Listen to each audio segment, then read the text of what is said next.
Assalamu alaikum my dear students chapter number 1 class 9th chemistry new curriculum को हम discuss कर रहे हैं। ब्रांचेस ऑफ केमिस्ट्री में जो हमारी नेक्स्ट ब्रांच है वो है जियो केमिस्ट्री। माय डियर स्टूडेंट, जो जियो वर्ड है ना, इसका मतलब होता है अर्थ, यानी कि हमारी जमीन, हमारी सॉइल, ये जो मिट्टी है, यानी कि ये एटमॉस्फेयर के नीचे जहाँ पे हम रहते हैं, इसके सारा नीचे वाला जो एरिया है वो हमारी अर्थ कहलाता है। केमिस्ट्री का वर्ड यहाँ पे केमिकल्स के लिए यूज होगा और यहाँ पे जो केमिकल्स हैं वो एलिमेंट्स के लिए यूज होगा, यानी कि जो एलिमेंट्स जमीन के अंदर पाए जाते हैं उनके बारे में हम पढ़ेंगे। तो आइए आगाज करते हैं द स्टडी ऑफ, यानी कि वो मुतालिया, वो study of chemical composition of earth and it's sources and mineral is called geochemistry. Chemical composition क्या है, यानी कि जो जमीन है वो किन चीजों से मिलकर बनी है, किन एलिमेंट से मिलकर बनी है। ओवरऑल अगर अर्थ को देखा जाए माय डियर स्टूडेंट, जो आयरन है, लोहा है, वो 35% है, ऑक्सीजन 30% है, सिलिकॉन 15% है, मैग्नीशियम 30%। ये मेन है जो ओवरऑल अर्थ क्रस्ट में भी है और उसके नीचे वाले इलाके में भी है। अब अर्थ क्रस्ट ये हमारा समंदर है, सी लेवल है, उसके नीचे क्रस्ट शुरू हो जाती है, जमीन का जो ऊपर वाली लेयर है वो शुरू हो जाती है, उसके नीचे एक एरिया होता है, उसे मेंटल कहते हैं, उसके अंदर अलग कंपोजिशन होती है इन एलिमेंट्स की। ये ओवरऑल है, क्रस्ट के अंदर भी, मेंटल के अंदर भी, ये आगे आउटर कोर है, इनर कोर है, यानी कि जमीन के नीचे ना मुख्तलिफ लेयर है जिनको क्रस्ट, मेंटल, आउटर कोर या इनर कोर का नाम दिया जा रहा है। अब इनके अंदर मुख्तलिफ एलिमेंट्स की, मुख्तलिफ केमिकल्स की ये अमाउंट है, ये परसेंटेज है। तो केमिकल कंपोजिशन की स्टडी जो वहां पे मैंने लिख दी है, सोर्सेस, और ये कहाँ से आते हैं, कैसे पाए जाते हैं जमीन में, एंड मिनरल। मिनरल भी यही है, जैसे मिनरल में हमारे पास NaCl है, ये नमक हम घरों में इस्तेमाल करते हैं, ये भी जमीन से नीचे है। इस तरह जो H2 है ये लिक्विड फॉर्म है, ये भी हमारे पास एक मिनरल है। इसी तरह कुछ एसिड्स वगैरह हो सकते हैं, तेजाब हो सकते हैं, ये भी मिनरल्स है। इसके अलावा बाकी मेटल्स हैं, जैसे पोटाशियम है, सोडियम है, मैग्नीशियम है, ये सारे के सारे जो है ना ये मिनरल की कैटेगरी में आते हैं। तो ये सारे मिनरल जो है ना जमीन के नीचे ही पाए जाते हैं, मिट्टी के अंदर ही पाए जाते हैं। तो इन मिनरल का सोर्स और इनकी कंपोजिशन वगैरह जो होती है हम उसे जियोकेमिस्ट्री का नाम देते हैं। यानी कि जो केमिकल स्टडी, यानी कि केमिस्ट्री को लॉज को फॉलो करते हुए जो मिट्टी है, जो सॉइल है, जो जमीन है, उसके बारे में जो हम पढ़ाई पढ़ेंगे, जो स्टडी करेंगे, उसे जियोकेमिस्ट्री बोलेंगे। माय डियर स्टूडेंट, इसकी एप्लीकेशन क्या है जी, apart from its use in mineral. वो कहता है इसका मिनरल में इस्तेमाल है। मिनरल वो चीजें हैं, वो मटेरियल है जो जमीन के नीचे पाया जाता है, जिसके अंदर से हम मेटल्स को एक्सट्रैक्ट करते हैं। जैसे गोल्ड है, ये भी मिनरल की फॉर्म में होता है। जैसे लोहा है, आयरन, ये भी मिनरल की फॉर्म में पाया जाता है माय डियर स्टूडेंट।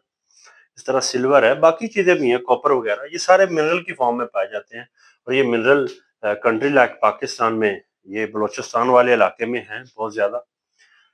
अच्छा जी, मिनरल एक्सप्लोरेशन, यानी कि हमें मिनरल्स के डिपॉजिट्स का पता चलता है, यानी कि ये जखायर कहाँ पे हैं, मिनरल किस इलाके में पाए जाते हैं, ये कब पता चलेगा, जब हम जियो केमिस्ट्री को पढ़ेंगे। जैसे पता चला है कि बलोचिस्तान वाले इलाके में मिनरल बहुत ज्यादा है, ठीक है जी, तो ये उसकी एक्सप्लोरेशन में आ जाएगा कि उसके जखायर कहाँ पे हैं। जियो केमिकल मैपिंग, जियो केमिकल मैपिंग से मुराद ये है कि आपने मिट्टी का एक सैंपल लेना है, उस सैंपल के अंदर आपने उसकी सैंपलिंग करनी है और उस सैंपल के अंदर उसके न्यूट्रिएंट्स देखने हैं। उस सैंपल के अंदर कितने न्यूट्रिएंट्स हैं, पोटाशियम कितनी है, सोडियम कितनी है, ऑक्सीजन कितनी है, ये सारा जो सर्वे होता है मिट्टी का, उसमें पता चल जाता है कि ये फलां एलिमेंट कितनी मिकदार में है, वो जियोकेमिकल मैपिंग में आता है। Today has application. अच्छा, जब आप एक्सप्लोरेशन और जियो मैपिंग, केमिकल मैपिंग में डियर स्टूडेंट कर लेते हैं तो उसकी एप्लीकेशन आ जाती है इन्वायरमेंटल मॉनिटरिंग में, फॉरेस्ट्री में एंड मेडिकल रिसर्च में। इन्वायरमेंटल मॉनिटरिंग में यह है कि जब आप उसकी जियोकेमिकल मैपिंग कर लेते हैं तो आपके पास जो मिट्टी वगैरह का सैंपल होता है तो पता चल जाता है कि उसके अंदर कौन से पोल्यूटेंट्स हैं, पोल्यूटेंट्स क्या हैं, कौन से टॉक्सिक एलिमेंट्स हैं, कौन से चीजें हैं जो उसको कंटामिनेट किए हुए हैं, उस मिट्टी को गंदा किए हुए हैं। तो ये भी जियोकेमिस्ट्री से ही पता चलता है। आप उस सैंपल की मॉनिटरिंग कर लेते हैं कि कौन से एनवायरमेंटल क्राइसिस हैं, कौन सी चीजें इस मिट्टी के अंदर हैं जो उसको खराब किए हुए हैं मिट्टी को, और वहां से हम एनवायरमेंट का पता चला सकते हैं किस वजह से हमारा एनवायरमेंट जो है ना वो खराब हो रहा है।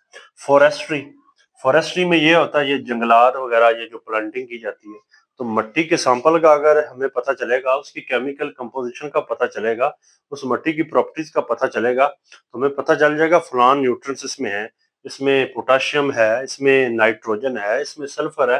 तो ये जब आपको पता चल जाएगा उसमें नाइट्रोजन की काफी परसेंटेज है, सल्फर की काफी अच्छी परसेंटेज है, पोटाशियम की अच्छी परसेंटेज है, तो वहां पे आप प्लांटिंग कर सकते हैं, आप जंगलात वगैरह लगा सकते हैं। तो ये सारी चीजें केमिकल कंपोजिशन को चेक करके ही पता चलता है, और वो केमिकल कंपोजिशन के लिहाज से हमारे पास आ जाती है माय डियर स्टूडेंट जियोकेमिस्ट्री। उसके अलावा मेडिकल रिसर्च के अंदर भी पता चल जाता है, यानी कि आप मिट्टी का सैंपल लें तो पता चल जाएगा कि इसके अंदर क्या मसाइल है, यानी कि न्यूट्रिएंट्स की क्या कमी है। उन न्यूट्रिएंट्स की कमी की वजह से, डेफिशिएंसी की वजह से, तो वो जो मिट्टी है वो न्यूट्रिएंट्स आगे प्लांट्स में जब आएंगे उनकी डेफिशिएंसी की वजह से कुछ डिजीजेस हो सकती हैं। तो मेडिकल रिसर्च में भी जियोकेमिस्ट्री का एक खासा रोल है। तो ये मैंने आपको डिफाइन और इसकी एप्लीकेशन माय डियर स्टूडेंट अच्छी तरह समझाने की कोशिश की है। ये उसकी कंपोजिशन है, ये हमारी जो जमीन की सतह से लेकर नीचे का जो हाल हवाल है वो मैंने आपके सामने रखा है। तो माय डियर स्टूडेंट, बहुत सिंपल सी चीजें हैं। अगर सिंपल डेफिनेशन आती है तो आपने जस्ट ये डिफाइंड जियोकेमिस्ट्री ही अगर आप कर लेते हैं तो ये आपका एक इम्पोर्टेंट शॉर्ट क्वेश्चन जो है वो बन जाएगा पेपर पॉइंट ऑफ व्यू से। अगर इसकी अलग से एप्लीकेशन पूछता है तो वो भी इसका ये शॉर्ट क्वेश्चन है, तो इसको अलग से कर लें और ये आप अलग से कर लें। तो ये बहुत सिंपल चीजें हैं माय डियर स्टूडेंट। उम्मीद है कि आपको समझ आई होगी। अल्लाह आपका हम यूं नसर। Thank you.